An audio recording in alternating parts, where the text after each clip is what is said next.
These are 15 country songs from the 1960s that defined heartbreak, hope, and honky-tonk rebellion. And the final entry? It's the one that echoed from Texas to Tokyo and never stopped riding. I don't know when I'm stuck in Folsom prison. Out in the West Texas town of El Paso, I fell in love with a Mexican. And she said, Mama got a note here from the Harper Valley PTA. Number 15, El Paso by Marty Robbins. All right. Friends and neighbors, here's Marty Robbins to sing El Paso. This wasn't just a country ballad. It was a cinematic saga in 3 minutes flat. El Paso told the tragic story of love, jealousy, and death with Spanish guitars and cowboy heartbreak. Robbins' voice painted the desert in full color, and fans followed him into the dust. Out in the West Texas town of El Paso, I fell in love with a Mexican girl. The song won a Grammy, topped the charts, and inspired a sequel. Proof that country music could be both storytelling and spectacle. And next, a heartbreaker so smooth it changed how sadness sounded. Number 14, He'll Have to Go by Jim Reeves. And you can tell your friend there with you, he'll have to go.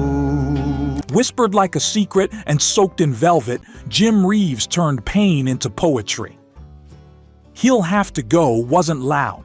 It didn't need to be.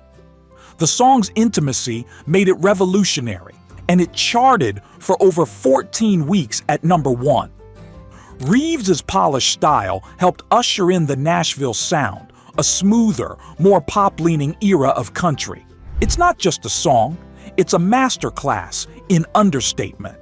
Put your sweet lips a little closer to the phone. Next, a tune that had every honky-tonk woman feeling seen.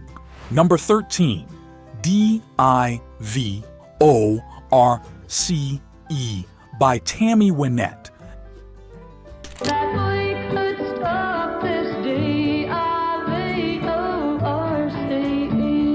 Tammy didn't sing country, she embodied it. And with D-I-V-O-R-C-E, she tapped into the raw, unspoken hurt of women across America. Spelling out heartbreak like it was a dirty word, the song exposed the quiet devastation of crumbling homes and silent sacrifices. It went straight to number 1 in 1968 and helped solidify Wynette as country's first lady of pain. Stop this D-I-V-O-R-C-E. And inspired a generation of misfits and dreamers. But next, we bring it back to the soft glow of a love song, written like a poem. And I'll write you a poem if you hit the subscribe button right now. Number 12, Gentle on My Mind by Glenn Campbell. The one and only Glenn Campbell with Gentle on My Mind. Drifting like a river and soft as a sigh, Gentle on My Mind redefined what a country song could be. Back road by the river's flowing, gentle on my mind. Written by John Hartford but immortalized by Glenn Campbell, the song fused folk and country into something dreamlike and deeply human.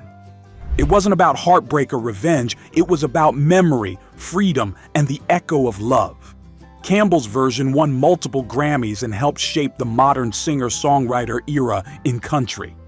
Knowing that your door is always open and your path is free to walk. Up next, a Wallflowers anthem that turned a quiet goodbye into a thunderclap of emotion. Number 11, Hello Walls by Farron Young. Hello, Walls. How'd things go? This wasn't just sad, it was sarcastic. Farron Young's Hello Walls gave heartbreak a voice so lonely it started talking to the furniture. Penned by a then unknown Willie Nelson, the song's wit and melancholy made it a smash hit in 1961.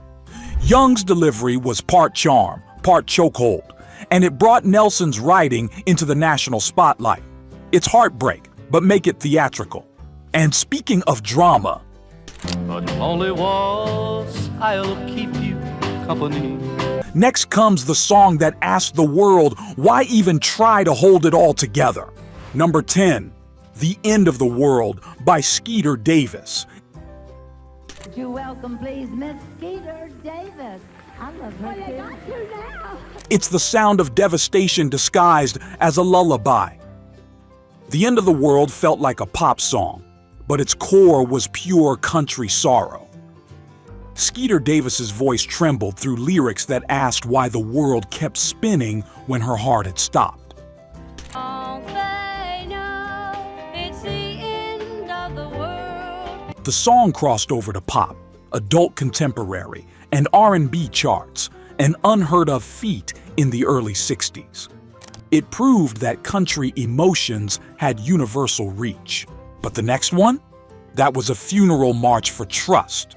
And it came from a woman scorned. Number 9, Don't Come Home, A Drinkin' by Loretta Lynn. And don't come home a drinkin' with lovin' on your mind. Loretta didn't just sing the truth. She fired it like a shotgun. Don't Come Home a Drinkin' wasn't just a song, it was a warning. Released in 1966, this track gave a voice to women sick of being disrespected behind closed doors. It made Loretta a household name, and the first woman in country music to score a gold album. Raw, real, and unafraid, it kicked the saloon doors wide open for female defiance. Coming up next, a tune that wandered the back roads of regret with one of country's smoothest voices. Number 8, Green Grass of Home by Porter Wagoner. One of my records, I hope you'll enjoy it, called The Green Grass of Home. At first it feels like a homecoming, but by the last verse it's a death row daydream. Green Grass of Home walks you into nostalgia and then pulls the rug out. Wagoner's version, released before Tom Jones made it global, remains haunting in its quiet pain. It's a country classic that reminds us even memories can lie to us. Next, we follow a coal miner's daughter through grit, pride, and Nashville royalty. Number 7, Coal Miner's Daughter by Loretta Lynn. She writes her own songs, including this #1 hit, The Coal Miner's Daughter, Miss Loretta Lynn. This wasn't just autobiography, it was American history. Coal Miner's Daughter became Loretta Lynn's signature song for a reason. It's raw, proud, dirt under the nails honest, with no embellishments, just details, like wearing shoes from a mail-order catalog and drawing water from the well. Released in 1969, it cemented Loretta not just as a singer, but as a storyteller of the people. He shoveled coal to make a poor man's dollar. And next, we take a side road through gospel sorrow and outlaw pride, courtesy of a man who heard trains and pain in the same breath.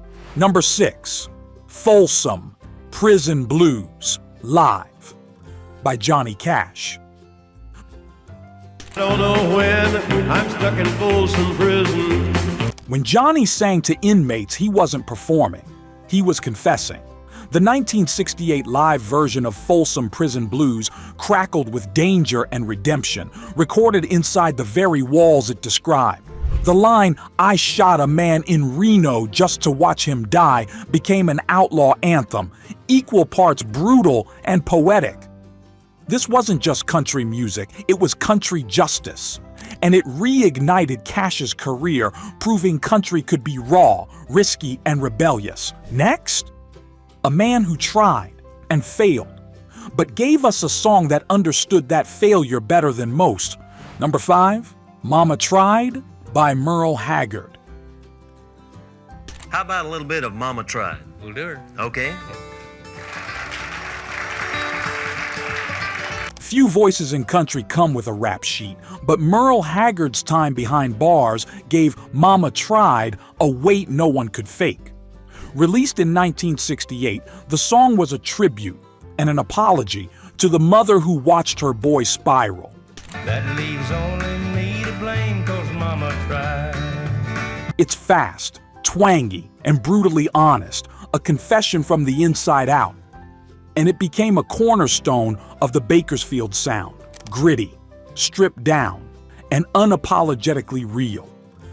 Now let's flip the dial from the son who strayed to a woman who stood tall beside her man. Number 4, Stand By Your Man by Tammy Wynette.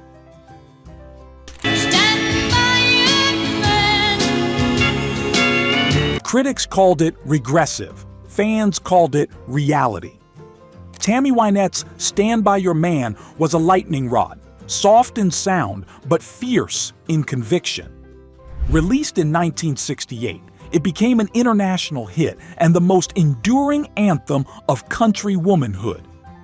Tammy's trembling voice carried the weight of 1,000,000 broken promises and still chose love.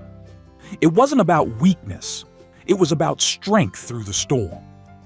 Next up, a voice that burned its way onto the charts with a song that sparked just as much debate. Number 3, Harper Valley PTA by Jeannie C. Riley. And here is Jeannie Riley with Harper Valley PTA. Jeannie C. Riley didn't knock. She kicked down the front door of country radio. Harper Valley PTA was a feminist slap wrapped in rhinestones and sarcasm. Released in 1968, the story song follows a widow who calls out the hypocrisy of a small-town school board, and in doing so, became a voice for every woman judged behind her back. And she said, Mama got a note here from the Harper Valley PTA. It hit number 1 on both the country and pop charts. A rare feat. Riley became the first woman to do it with the same song. Now get ready. The next one rode steel strings straight into country royalty. Number 2, Crazy by Patsy Cline. Crazy for thinking that my love. It's the ache that never fades. Written by Willie Nelson and delivered with velvet heartbreak by Patsy Cline, Crazy is more than a love song. It's a masterclass in emotional restraint. Released in 1961, it became one of the most played jukebox tracks of all time. Patsy's vocal slides, the lush production, the simplicity. It all works like a slow-moving storm. It broke hearts, healed them, and then broke them again. And up next, the final song. A lonesome cowboy ballad that made the whole world lean in. Number 1, Welcome to My World by Jim Reeves. Welcome to my world. This wasn't just a greeting. It was an invitation to eternity. Welcome to My World became Jim Reeves' most iconic track and a calling card for the Nashville sound. Smooth, gentlemanly, and dripping in reverb, the song crossed borders and cultures, becoming beloved from the American South to Southeast Asia. Reeves' voice feels like comfort incarnate, his lyrics simple but devastatingly effective. He passed too soon, but this song made sure his world stayed wide open. And if this journey through the 60s touched you, hit that like and subscribe button so you never miss a moment of country gold. Well, that was 15 country songs from the 1960s we'll never forget. A decade of dusty boots, shattered hearts, and songs that knew your secrets. Which one still hits hardest for you? Drop it in the comments. We read every one. If you love this ride through the 60s, just wait until we hit the stormy roads of 1970. That year? It's when country got louder, prouder, and outlawed. Click on the video on your screen right now to jump into the next decade. The music may change, but the truth, it always stays. Great songs never say goodbye. They just change their boots.